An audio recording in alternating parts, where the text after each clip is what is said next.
Alright, we're gonna go ahead and head back to the original monument I was trying to check out. And then we'll maybe skip to another section, or I don't know. It seems like we're finding so many of these interesting monuments and sculptures that even this is going to be a multi-part series. I thought maybe I'd be able to combine them all into one and just have a single Statues of Cave Hill episode, but I don't think it's going to work that way. I think it's definitely going to be a part 1 and a part 2. So, look forward to that coming up soon.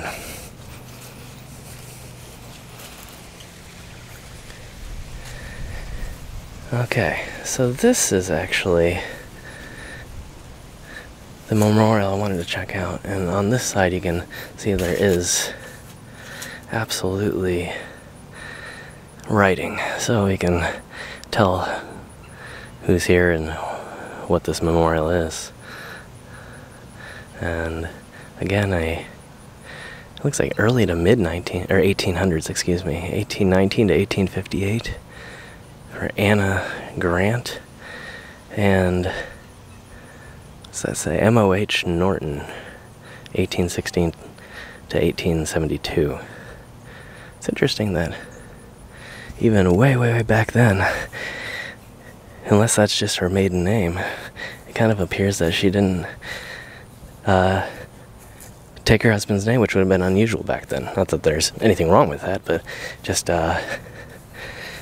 unexpected, but I might actually be making a mistake in judgment, so maybe that's not the actual case.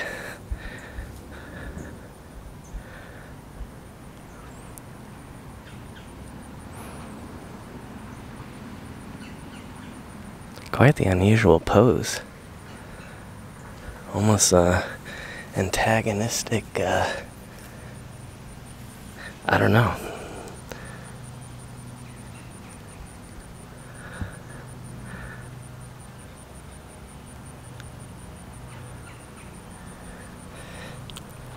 And like I said before, just when I thought we were done, there's another few monuments here with the same type of stone, or the same basic look to them.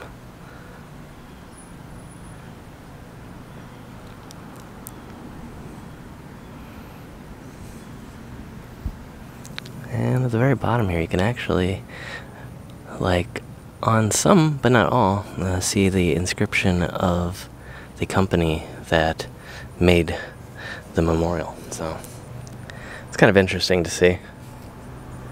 I think it's something that I probably wouldn't like to see it on newer stones, but it's interesting when you see it on historic stones.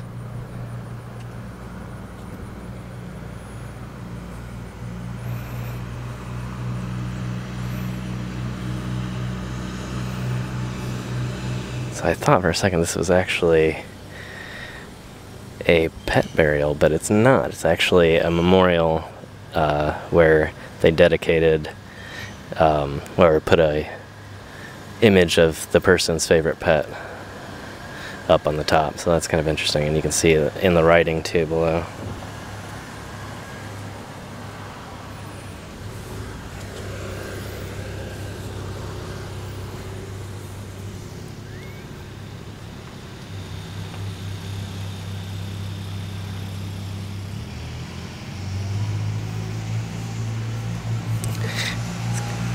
Kind of interesting person over here. I haven't had many issues lately, but they took a great interest in my car and slowed down and looked inside, and then did a complete loop around and parked over here to look at me for a second.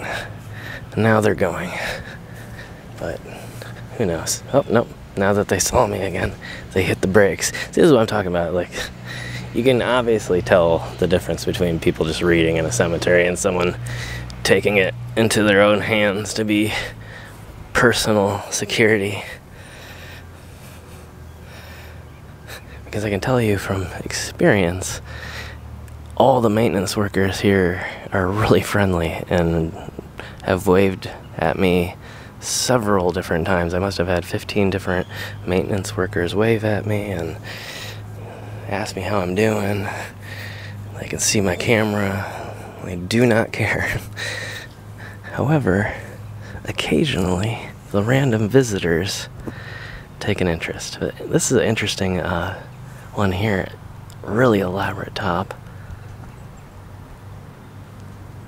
That would have been a ton of work and a lot of time to do. And again, I always wonder the transportation of these things from the artist to the graveyard and how they do it without damaging it. So again, if anybody knows about that, let me know in the comments. And skipping around to the front here, well, I guess not really the front, but to the side facing the road I'm parked on. See, there isn't any, you can see there isn't any statue work or relief work, I guess is what you'd probably call it. Whoa. I don't know what. That's a big bumblebee.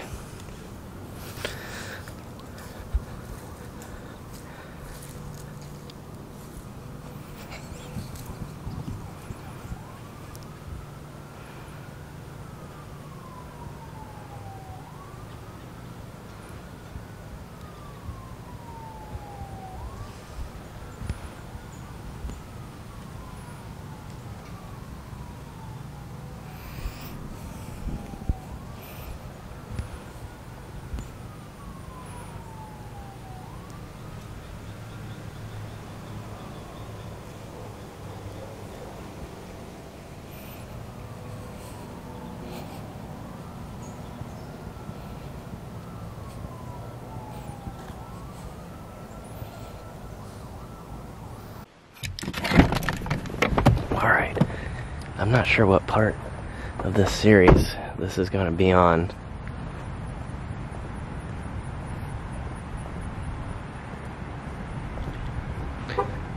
I'm not even sure what's back here.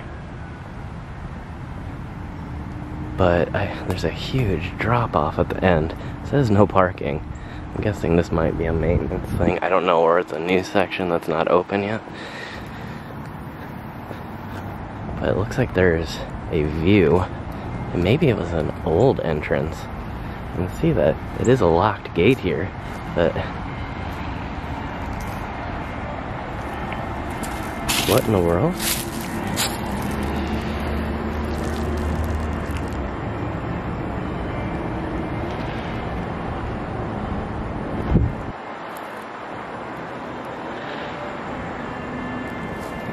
I'm a little confused. There's a padlocked gate to absolutely nowhere. And it's just down this little road. You can hear lots of music right now. And there is this little family section right here.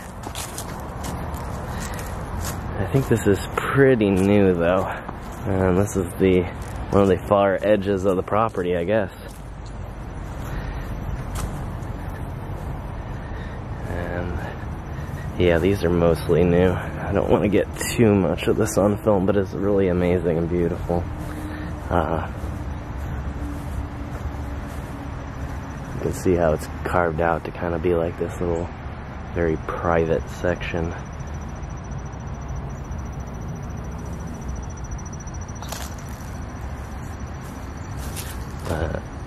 Yeah, I was actually in the middle of filming the famous grave of Colonel Sanders coming up here, and I just had to pull over and check that out. I apologize if the sound is bad on this section. I had pulled my microphone out to make the filming while driving a little bit easier.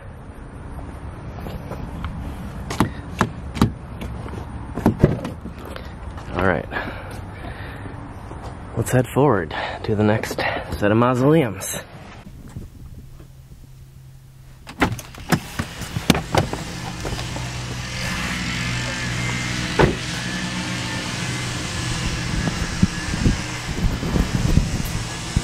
Alright, so as I said, kind of jokingly before, but now I'm getting kind of serious about it, I might just have to do an entire part only on the really amazing statues and sculptures that I've been finding around here.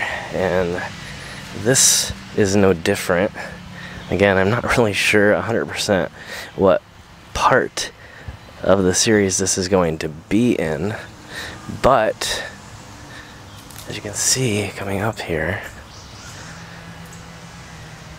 this amazing sculpture.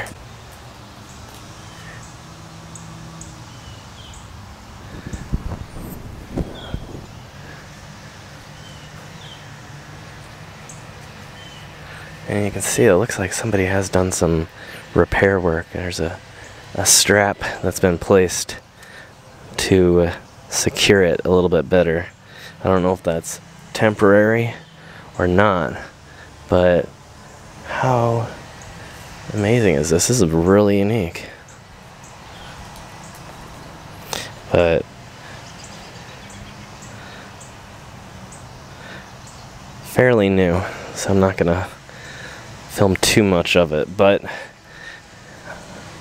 it was so beautiful that I figured it had to be shared here. So, and this amazing old tree too. I'm not sure what kind it is. Let me know if you know, but the trunk is just epic. I think something might be living in there. I'm not sure I want to put my hand too far down in there. You can see how deep that hole goes. And there's even another entrance. It looks empty, but that's crazy. All right.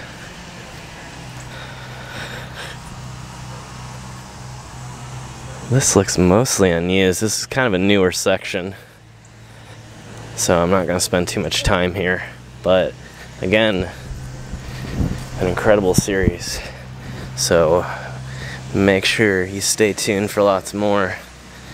Hit that subscribe button, give it a big old thumbs up if you're enjoying it.